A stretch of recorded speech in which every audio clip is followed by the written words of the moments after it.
Bonjour, bonjour et bienvenue à tous sur Radio Média Sud Toulon dans la chronique La Terre et ses mystères.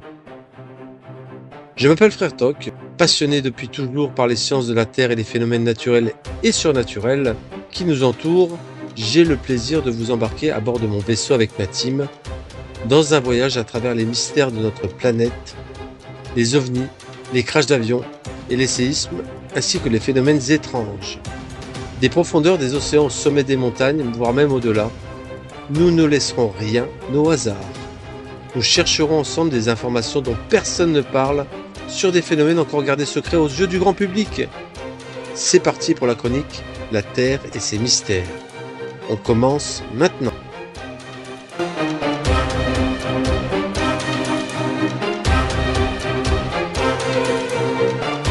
Aujourd'hui, l'actualité est lourde et chargée. Comme vous le savez déjà, nous allons en parler dès à présent. Je commencerai par les rubriques OVNI que je présenterai moi-même. Miss BZH suivra avec la rubrique aviation et crash aérien. Et nous finirons avec Mills qui nous parlera, donc à son habitude, que la Terre tremble de tout son être et de manière plus intense chaque jour qui passe. Est-ce que tous ces événements sont annonciateurs d'un bouleversement mondial? Nous allons en parler dès à présent. Alors, on va commencer par la rubrique OVNI. Donc, je vais vous présenter. Donc, dans l'actualité ces derniers jours, vous avez le président Trump qui a déclaré, je cite, il y a quelques jours que les États-Unis ont des armes secrètes dont personne n'a jamais entendu parler. Donc, c'est une citation de Monsieur Trump. Il a révélé dans une conférence de presse donnée publiquement que ces armes sont au-delà de tout entendement. Elles feraient référence éventuellement à une puissance venue d'ailleurs qui survolerait les États-Unis depuis un certain temps. Ceci reste bien entendu approuvé, bien entendu. Ceci est une bonne piste sur l'avancée vers la vérité et une divulgation future qui a débuté il y a quelques mois déjà, au mois de novembre, lors du congrès américain de novembre. Oui, c'était le 15 novembre, il me semble.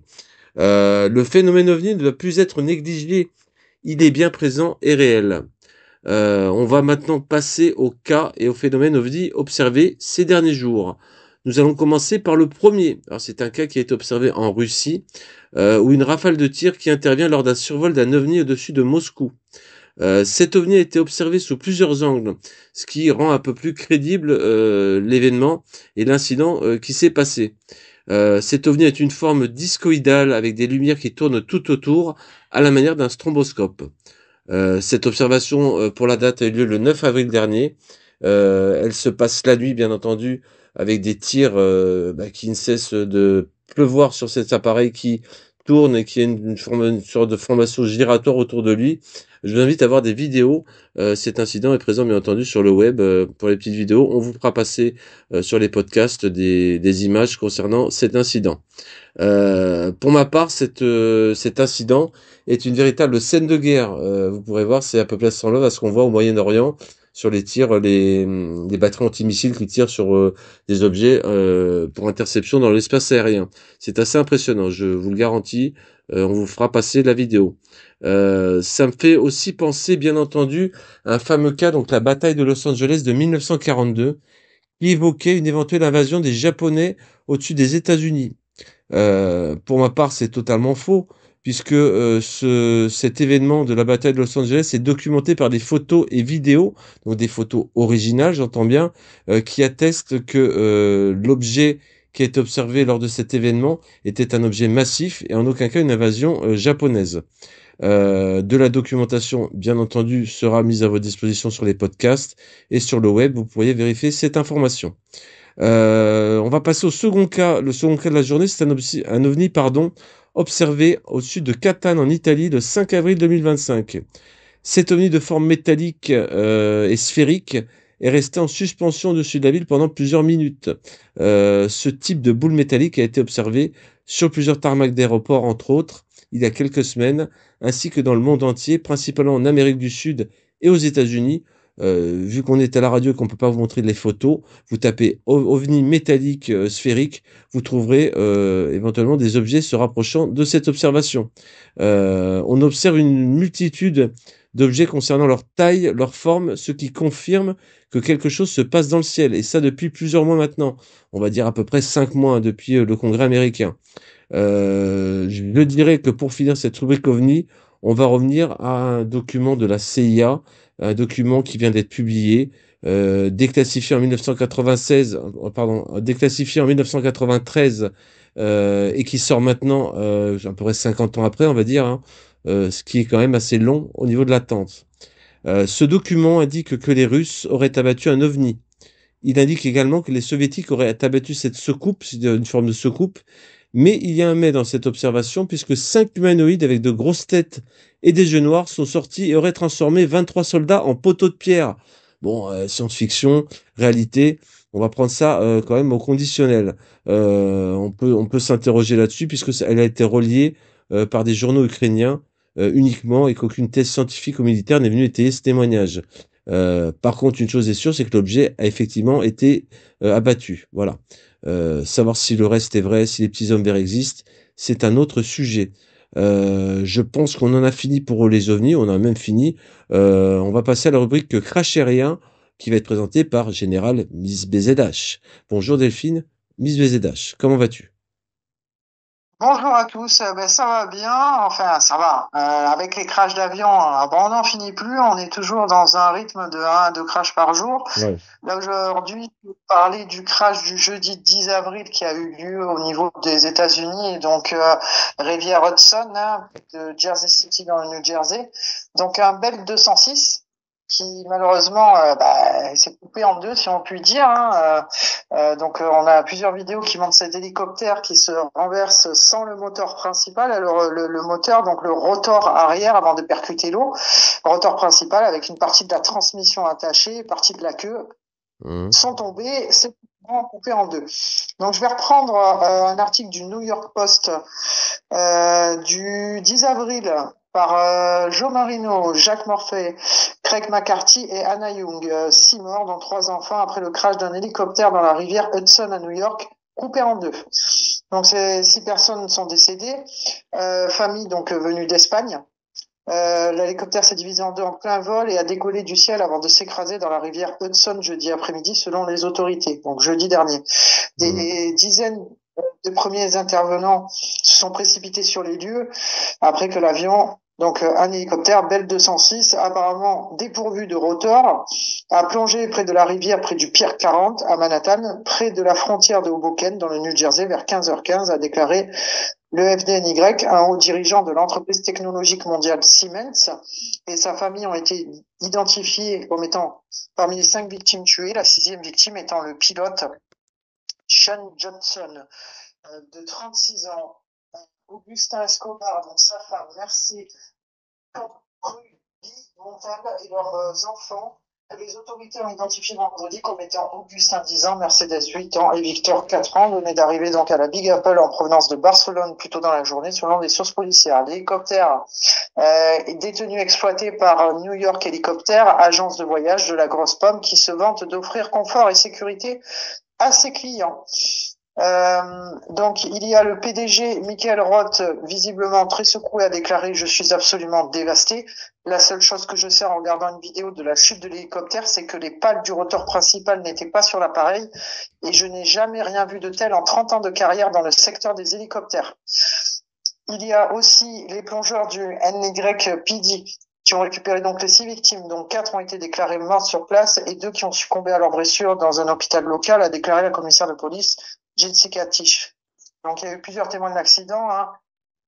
Quelqu'un qui disait par exemple: je rentrais du travail à pied quand j'ai vu l'hélicoptère s'écraser à 45 degrés, a-t-il raconté, donc Eric Copovert, 21 ans, au poste. Puis j'ai entendu et vu un gros bruit d'éclaboussure, il allait vite. Il y a donc plusieurs témoignages, plusieurs vidéos que vous retrouverez sur le web, bien sûr, malheureusement, de ce crash. L'hélicoptère donc planté à l'envers de la frontière du New Jersey sur la rivière donc Hudson, près des évents du tunnel Holland, près de Jersey City, lorsque plus de 5 douzaines de premiers intervenants sont arrivés, etc. Je reprends donc quelques détails de l'article. Donc le PDG mondial des infrastructures ferroviaires de Siemens, chez Siemens Mobility, donc Escobar, et avant cela, il a dirigé Siemens Espagne pendant 2 ans, selon le profil LinkedIn. Donc les causes de l'accident restent encore incertaines. Et je vais revenir sur l'Hudson, parce que l'Hudson, malheureusement, si je puis dire, est un fleuve un peu maudit au niveau de l'aviation. Donc en Ouais, c'est 2009, pas la première fois, hein. 9 personnes ont été tuées lorsqu'un hélicoptère touristique Eurocopter AS-350 avec 5 touristes italiens à bord est entré en collision avec un petit avion privé au-dessus du fleuve Hudson, près du phare Frank Sinatra au Hoboken. Vol était opéré par Liberty Helicopter Sig Setting Tours. En 2018, un autre hélicoptère, Liberty Helicopter opérant pour Flynion, également un Eurocopter AS-350 s'est écrasé dans l'East River, tuant 5 personnes. 2 passagers sont décédés sur place, 3 autres ont été déclarés morts à l'hôpital. Un jury a ensuite accordé 116 millions de dollars à la famille des victimes dans le cadre d'un procès. En 2019, il y a eu un hélicoptère Augusta A109E qui s'est écrasé sur le toit d'un immeuble de 54 étages à Midtown, Manhattan, tuant le pilote, identifié plus tard comme étant Tim McCormack, seul à bord. Connu pour être un pilote respecté, les responsables de l'aéroport ont émis l'hypothèse que McCormack avait subi une panne mécanique en vol. Et je vais rappeler l'histoire du capitaine Sully, où il y a eu un film biographique sur le fait de l'amérissage forcé du vol US Airways 1549 sur le fleuve Hudson, réussi par le pilote Chesley Sully Merger en janvier 2009. C'était Interprété par Tom Hanks, hein, c'est ça sur le film. Oui, tout à fait. Alors, il faut savoir que la FAA, donc la Fédération d'aviation administration, je vais reprendre très rapidement un article du Gothamist, article publié le 13 avril 2025 par Ramsey Califf 8 et Phil Corso. La FAA lance une enquête après le crash mortel d'un hélicoptère sur la rivière Hudson alors que l'opérateur ferme ses portes. L'hélicoptère qui s'est écrasé dans la rivière Hudson jeudi, tuant les 6 personnes à bord, n'avait pas d'appareil d'enregistrement de vol, n'avait pas subi d'inspection majeure depuis plus de 5 semaines selon les enquêteurs fédéraux. Le Bureau national de la sécurité de transport NTSB a déclaré que l'absence d'enregistreur de vol ou de conversation de poste de pilotage connue sous le nom de boîte noire limitait les informations disponibles pour déterminer la cause de l'accident. Dimanche, les plongeurs du NYPD ratissaient encore la rivière à la recherche de composants critiques de l'hélicoptère, notamment son rotor principal et sa queue. L'avion effectuait son 8e vol touristique de la journée lorsqu'il s'est brisé en plein vol et a plongé dans l'eau. Dimanche soir, la FAA a annoncé la fermeture immédiate de l'opérateur New York Helicopter Tour. La FAA a annoncé le lancement d'un examen complet de la licence et du bilan de sécurité de la compagnie et la convocation d'un comité national de sécurité dans le courant du mois afin d'examiner les points chauds des hélicoptères et des avions et de recommander des stratégies d'atténuation des risques. La sécurité est la priorité absolue de la FAA, a déclaré l'agence dans un communiqué. Nous n'hésiterons pas à agir pour protéger les passagers. Le NTSB demande depuis des années à la FAA d'imposer des réglementations et des normes d'inspection plus strictes pour les vols touristiques en hélicoptère. Un rapport de 2021 de l'agence. Oui. Oui, non, vas-y, continue. C'était concernant l'article. Est-ce que c'est un article qui dit que les hélicoptères doivent être mieux entretenus? C'est ça ma question en fait. C'est ce qui semble soulever quand le NTSB demande depuis des années à la FAA d'imposer des réglementations et une norme d'inspection plus strictes pour les vols touristiques en hélicoptère. Je crois que c'est clair. Donc je continue. Un aéroport de 2021 de l'agence a révélé que le manque de surveillance des vols touristiques en hélicoptère introduisait des risques que le NTSB jugeait inacceptables et évitables. Les citoyens qui paient pour participer à des vols touristiques de passagers ignorent probablement que ces opérations sont soumises à des exigences moins strictes que celles des autres activités d'aviation commerciale, indique le rapport 2021. Bien que les types d'opérations de vols touristiques des passagers soient variés, des exigences de sécurité plus strictes et une surveillance plus complète s'appliquent à toutes les opérations. L'hélicoptère a décollé de l'héliport de Downtown Manhattan, l'héliport commercial le plus fréquenté des États-Unis avec plus de 30 000 vols par an. Le NTSB et les enquêteurs ont rencontré les représentants du New York Helicopter Tours, ont transporté les pièces, récupéré l'hélicoptère à Washington DC pour une inspection plus approfondie. L'accident de jeudi a eu des ressortissants espagnols Mercé, donc ça on l'a dit. Ouais, alors faudra peut-être passer à l'autre rubrique parce qu'on va être tenu par le temps, Miss. C'est vachement intéressant, mais il faudra qu'on suive cette enquête de près. On va y revenir de toute façon dans les prochaines émissions, ça c'est sûr. On garde ça sous le coude, on va mettre ça au chaud. Je vais donner la parole à Mills. Miss, merci beaucoup, hein. Merci infiniment. Je reviens juste sur un point. Oui, vas-y, fini.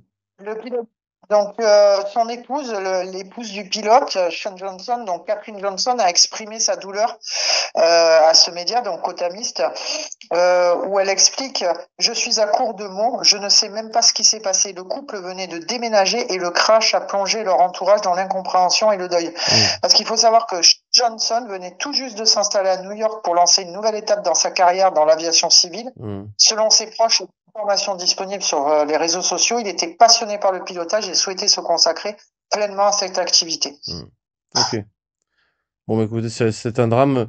Je vais passer sur l'autre rubrique, la rubrique séisme, parce qu'on est un petit peu tenu par le temps. Vas-y, Mills, c'est à toi. Eh bien, bonsoir, bonjour, Salut, Mills. bonjour, bonsoir à tous, à toutes. Bah oui, aujourd'hui, moi, je vous propose de faire un petit point sur les séismes, du coup. Plus particulièrement, alors ceux qui ont secoué la planète ces derniers jours avec une magnitude supérieure à 5 sur l'échelle de Richter. On a été gâtés. Alors chaque jour, comme vous le savez, notre planète tremble. Des secousses sismiques sont enregistrées partout dans le monde, indicatif des magnitudes 5. Ces séismes ne sont pas anodins. Ils peuvent causer des dégâts, alerter sur des mouvements plus profonds, parfois même précéder des événements plus graves. Et cette semaine, bien sûr, ne fait pas exception. Alors, Du ça a bougé 7 dans au le 14 Pacifique, hein, c'est avril, ça, hein. Ça a bougé dans le Pacifique, hein, principalement. ça bouge énormément au niveau sur le Pacifique, au niveau de la ceinture de feu, ce qu'on appelle la ceinture de feu. Et donc je vais revenir un petit peu là-dessus. Du 7 au 14 avril, les sismographes donc du monde entier ont enregistré une trentaine de séismes d'une magnitude comprise entre 5 et 5,9. C'est une activité qu'on peut qualifier de constante là en ce moment. C'est vrai que ça tremble beaucoup. Ce genre de séisme se produit en moyenne plusieurs fois par jour à l'échelle mondiale. Ces événements ont été localisés pour la plupart dans les zones habituelles de haute activité tectonique, comme on le disait, donc le long de la ceinture de feu du Pacifique et dans certaines parties de l'Asie, de l'Amérique latine ou encore en Méditerranée orientale. Alors, au-delà de cette activité habituelle, deux événements plus marquants ont eu lieu le 13 avril dans le Pacifique Sud. Il y a eu un premier séisme, celui-ci d'une magnitude 6,5 au sud des îles Fidji, un séisme donc en plein cœur de l'océan Pacifique. Il n'a pas provoqué de tsunami ni de dégâts majeurs signalés, mais il rappelle que cette région reste une des plus actives au monde, située sur une zone de subduction. Pour rappel, les zones de subduction, c'est les zones où une plaque vient se superposer sur une autre et elle est régulièrement secouée par de puissants séismes. Il y a eu un deuxième séisme d'une magnitude 6,1 à l'est de Kokopo, une île en Papouasie-Nouvelle-Guinée à quelques milliers de kilomètres de là. Donc là aussi, pas de dégâts humains majeurs rapportés, mais une nouvelle preuve que le cercle de feu du Pacifique, il est bien vivant. Ces deux séismes supérieurs à 6 viennent nous rappeler que la Terre ne dort jamais. Alors, un séisme de magnitude 5 peut déjà provoquer des fissures, voire l'effondrement de bâtiments qui seraient mal construits. On se rappelle des effets du dernier séisme qui a eu lieu en Birmanie. C'est pas négligeable, c'est ce que tu veux dire au niveau des magnitudes, c'est quand même des magnitudes importantes, hein, c'est pas des petites secousses, hein. Alors bien sûr, voilà, c'est ce que je disais. À partir de 5, ça commence à être sérieux quand même. Ça bouge pas mal. Enfin, Pour rappel, que les auditeurs comprennent, excuse-moi de t'interrompre, que les auditeurs comprennent qu'on n'est pas en train de rigoler là, hein, c'est du sérieux là, hein. Là, c'est assez sérieux en tout cas pour qu'on prenne un peu le temps d'en parler. Pour rappel, le séisme à Nice de mémoire, je l'ai pas sous les yeux, mais je crois que c'était 4-1, quelque chose comme ça.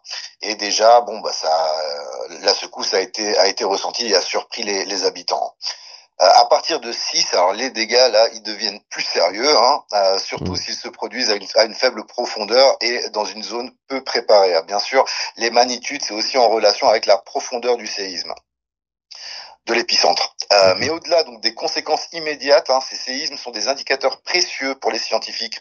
Ils aident à surveiller l'évolution des tensions entre plaques tectoniques, à comprendre la dynamique interne de la Terre et parfois anticiper des risques plus graves dans certaines régions.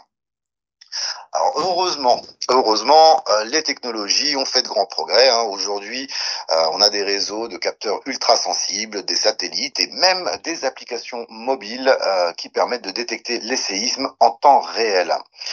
on peut peut-être faire une petite parenthèse sur ces outils. Alors au-delà de ces outils, on en parlait, frère Toc, Oui. entre nous. C'est vrai que on peut aussi voir la faune, les animaux, parfois les insectes se Ah, les fourmis, comporter. nos amis les fourmis, oui. La plus belle société Tout à qui est fait. organisée de nos jours, les fourmis. Oui, voilà, entre autres. Et du coup, voilà, lorsqu'on on constate des comportements un peu erratiques ou anormaux de la faune, bon, bah, c'est intéressant d'être alerte sur la question. Et pourquoi mettre des Alors, millions d'euros depuis, dans des systèmes de détection alors qu'on a des animaux à disposition? C'est une question qu'on peut se poser aussi. Ok. sur le dernier séisme là qui a frappé, c'est San Diego, si je ne dis pas de bêtises, donc la Californie.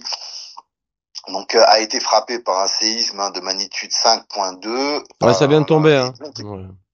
alors pour nous, ça vient de tomber effectivement, et il a été rappelé que dans ce cas-là précisément, en fait, alors là-bas ils ont effectivement des alertes lorsqu'il s'agit de ce genre d'événement. Or là cette fois-ci, le message n'est tombé qu'après donc les secousses. Donc Mm. voilà, l'efficience de ces systèmes reste quand même soumise à Ouais. à de la prudence. La prudence, effectivement, donc faut rester prudent. Je crois que la trompette nous appelle, les amis, hein. On va peut-être se quitter assez rapidement. On est tenu par le temps, on est désolé. Je vais lancer la trompette. Donc avant de nous quitter, les amis, il y a une petite question que je me pose en fait par rapport à tous ces événements qui se passent, que ce soit le phénomène OVNI, le phénomène crash aérien, etc., etc., les séismes. J'aimerais savoir ce qu'en pensent Miss et Mills d'éventuellement un changement de l'électromagnétisme ambiant sur Terre, peut-être dans le noyau terrestre. Qui veut prendre la parole?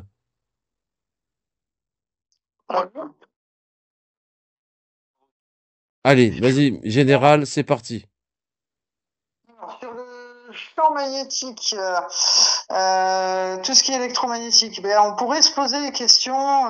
Est-ce que ça aurait pas une influence sur les instruments de vol, les avions, Ouais, par exemple, entre autres, les déplacements des pôles magnétiques nord, ouais. par Est-ce que exemple, tu peux nous puisqu'on dire combien se déplacent les pôles? Tu avais l'information, je crois, Miss, là-dessus.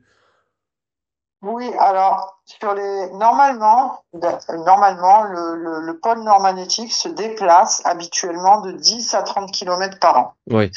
Et depuis quelque temps, il a été constaté par les chercheurs que sur ces 10 dernières années, le pôle nord magnétique se déplacerait de 50 à peu près à 60 km par an. Donc, ce qui Mhm. est beaucoup plus important. Donc, pour rappel, on a un axe de rotation terrestre au niveau de la Terre.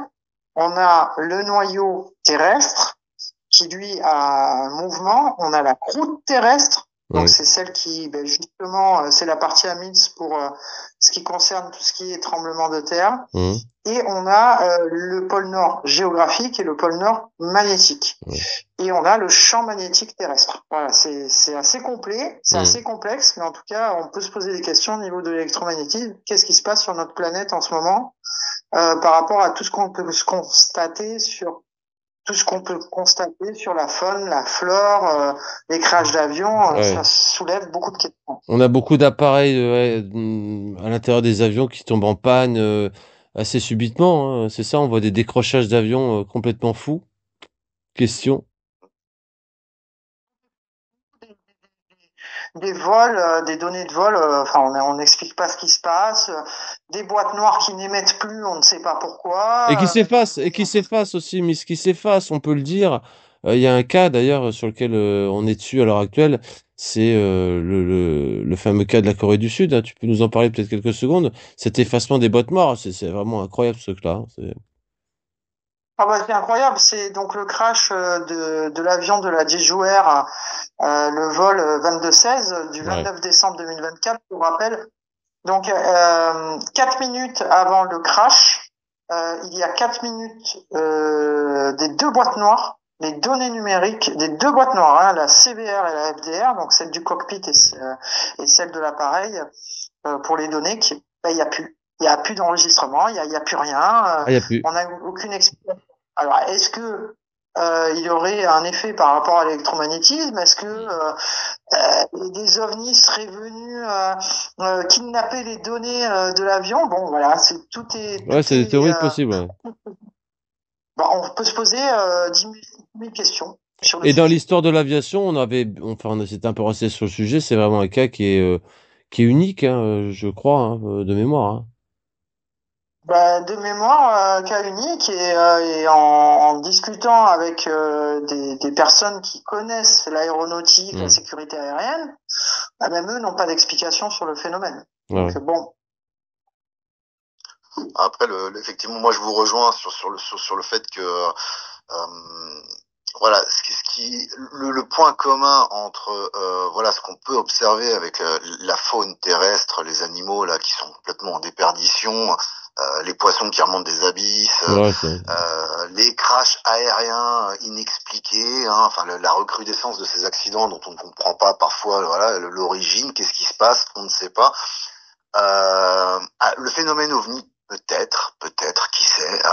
Mais ce qui est certain, la tectonique des plaques, voilà, ça, on en est sûr. La Terre bouge, les plaques bougent, les volcans entrent en éruption. Il y a une activité solaire aussi. Hein, La rotation la du météo noyau aussi, solaire. Mills, hein. La rotation du noyau, je crois, on en avait parlé. Hein. Tout à fait, non, ouais, C'est scientifiquement absolument. Donc prouvé, là, ça. Hein.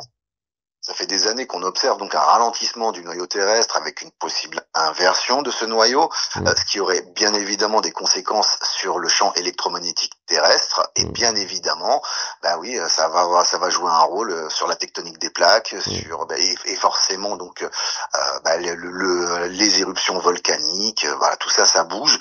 Il y a le noyau, il y a le manteau terrestre, hein, le manteau c'est du magma, hein, c'est de la lave. Et puis on a la croûte, cette toute petite fine croûte qui est sur la surface, qui évidemment bouge, hein, c'est de la géophysique. Et tout ça, bon, en interaction avec ce que je disais, donc le Soleil et les éruptions de masse coronale, qui peuvent bien évidemment affecter la planète. Donc est-ce que tout ça est mis en relation? Est-ce qu'on arrivera à mettre tout ça en corrélation?